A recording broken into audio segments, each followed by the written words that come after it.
Okay, you can start. I was like,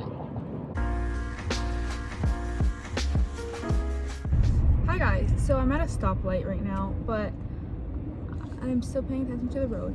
Anyways, I'm driving to practice right now, so I thought, why not talk about my application and share it with you guys on my way to practice so that my drive isn't so lonely, you know? Well, there are many parts to a dental school application. So there's your GPA, your DAT scores, extracurriculars, some clubs, and maybe sports that you're a part of, shadowing experiences, volunteer experiences, letters of recommendation, personal statement, and then of course like choosing which school to apply to, etc.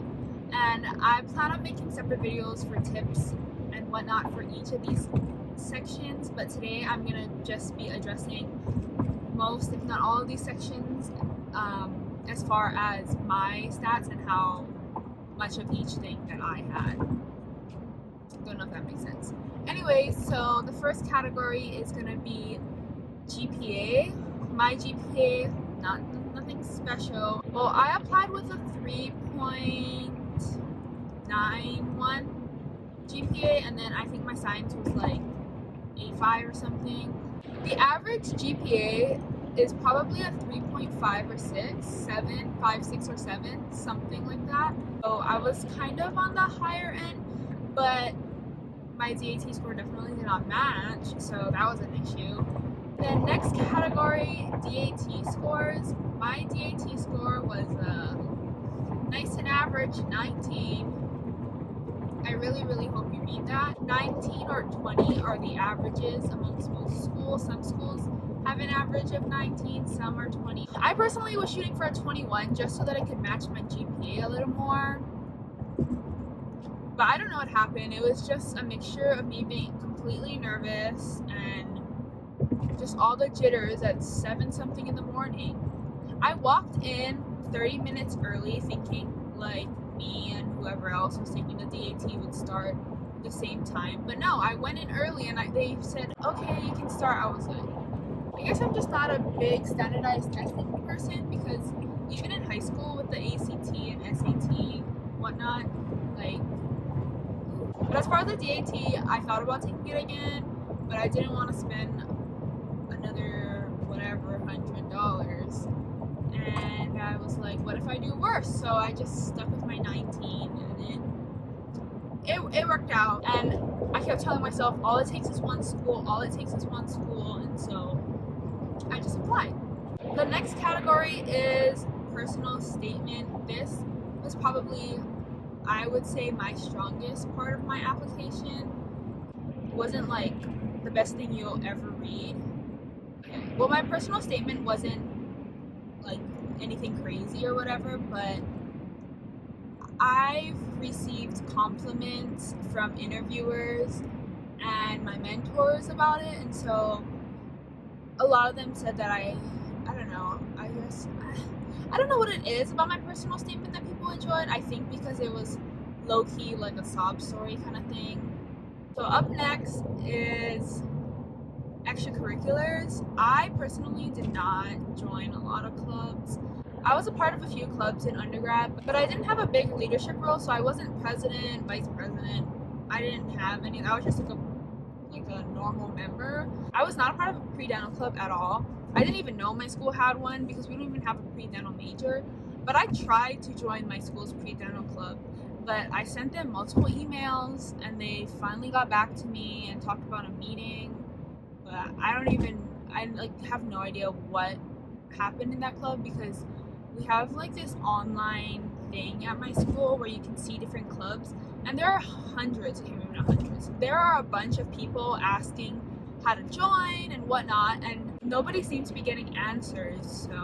So apart from those clubs, I played club softball at my school. So we have a Division 1 team, and then we have our club sports, and so we do travel and play schools.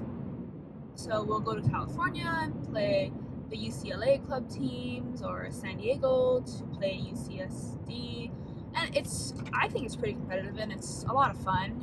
This year I'm part of the club sports leadership board thing, but I didn't have that in my application. Okay, shadowing.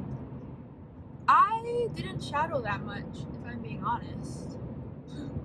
I shadowed at 3 different offices, 2 general dentists and 1 pediatric, and I accumulated just about 100 or a little over 100 hours, which was really difficult to get because only one of my shadowing opportunities were pre-COVID, and so I got hours from that. The other 2 were during the pandemic, and so it was really hard for me to be able to go in all the time, just because, you know, each office was limiting the amount of people that could go in. Like when I was at the pediatric office, some of the parents had to just stay downstairs and send their kids to the dentist's office, and so I don't know, I didn't get as much experience as I had wished, or some other people, but I think 100 is probably a good goal. My volunteer experiences weren't like I was at an organization for 10 years and I went every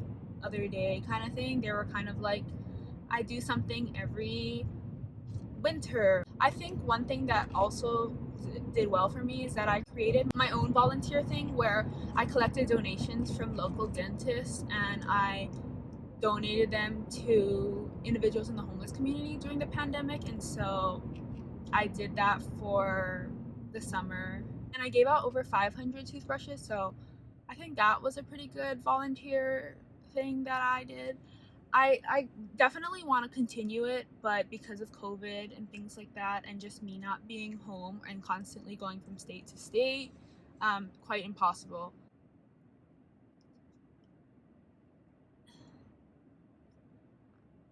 Yeah. Everybody has totally different stats, and so if your stats are not the same as mine, or you have less than me or more than me, then it really doesn't matter. If you have grades or GPAs that are lower than mine, don't be discouraged at all, because there is such a big variety of students that get into every school, and if your grades, GPA, or hours or whatever are more than mine, then please don't be overconfident, because it doesn't mean that you're gonna automatically get into the schools that I got into, or if it's lower, like I said, it doesn't mean you're automatically gonna be denied from the schools that I got into. I'm now getting ready to go to practice.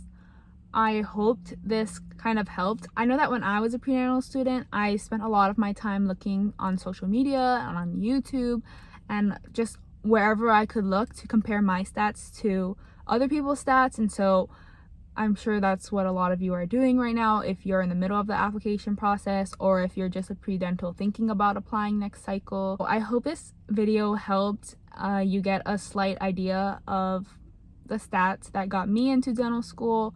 By no means am I saying that my stats are the stats that you need to get into dental school, because like I said before, there's a huge range of people who get into dental school, from low GPAs to high GPAs, from low shadowing hours to a million volunteer hours, and it's just a huge spectrum. And so I just advise you to do your best, be the best student and candidate that you can be, and to just go for it. If you're studying for your DAT right now, take it. If you're planning on applying in June, apply. Like, don't be scared, because you never really know what's gonna happen. And if you don't get in, or if things don't work out the way you want it to, like, it's fine. Don't worry. But thank you so much for watching. Stay tuned for the videos where I share some tips for every section of your application. I hope you're all doing well and staying safe. Bye.